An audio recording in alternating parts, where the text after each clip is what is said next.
दोस्तों, वीडियो को ध्यान से देखिएगा। ये वीडियो आपको वो सीख और ज्ञान देगी जिससे आपको वास्तव में परमात्मा की प्राप्ति हो सके। भगवान शिव से किसी ने पूछा कि विष का आप पर कोई प्रभाव नहीं पड़ा? शिव जी बोले, विष आया बाहर से और राम थे मेरे भीतर, उधर से आया विष, इधर से मैंने कहा राम, तो विष में राम मिल गया तो विश्राम हो गया।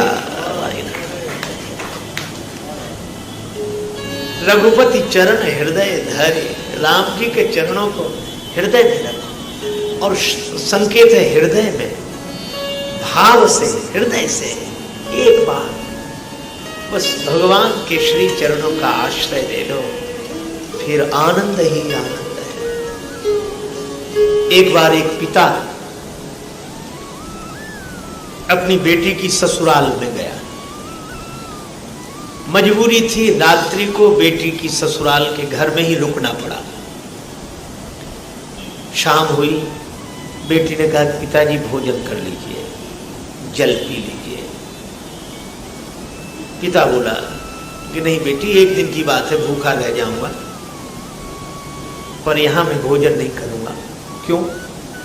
उनकी धार्मिक मान्यता यह थी कि बेटी के यहां अन्न जल ग्रहण नहीं करना चाहिए। बेटी ने कहा आंखों में आंसू भरकर कि पिताजी आप घर में होते तो भोजन न करते। पिता ने कहा वहां कर लेता। कहा क्यों? बोले वहां भोजन हमारा था और यहां अन्न तुम्हारा है। बेटी ने बहुत समझाया, पर अपनी धर्म निष्ठा की कठोरता के कारण पिता विचलित नहीं हुए। भगवान के भक्त थे, भगवान का स्मरण करते हुए सो गए तो स्वप्न में भगवान प्रकट हुए, बड़े उदास। तो भक्त ने पूछा कि प्रभु इतने उदास दिख रहे, क्या बात है, उदासी का कारण क्या? भगवान ने उसी उदासी के स्वर में कहा, अरे जाने दो, अब तक तुमने हमें धोखे में ही रखा। कहा क्यों? बोले दिन रात कहते हो कि प्रभु मैं तुम्हारा भक्त हूं और सब कुछ तुम्हारा है, मुझसे तो कहते रहे सब कुछ तुम्हारा है, लेकिन आज पता लगा कि यहां तुम्हारी बेटी का है और घर में तुम्हारा है, ना हमारा वहां है ना हमारा यहां है। आज पता लग गया कि हमारा कहीं नहीं है। जाग गया, भगवान की बात हृदय में लग गई, आंखों में आंसू आ गए। रात्रि में बोला बेटी कुछ खाने को दे, भोजन नहीं। अरे पिताजी आप तो सो गए थे।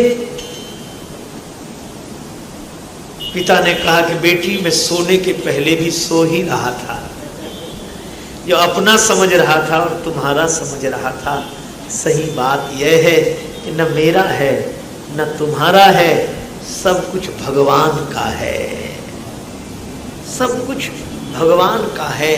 तो संसार में रहना बुरा नहीं है, पर संसार को अपना मानकर या किसी और का मानकर रहना इसलिए उचित नहीं है। अपना मानेंगे तो राग होगा, दूसरे का मानेंगे तो द्वेष होगा, और भगवान का मानेंगे तो न राग होगा न द्वेष होगा।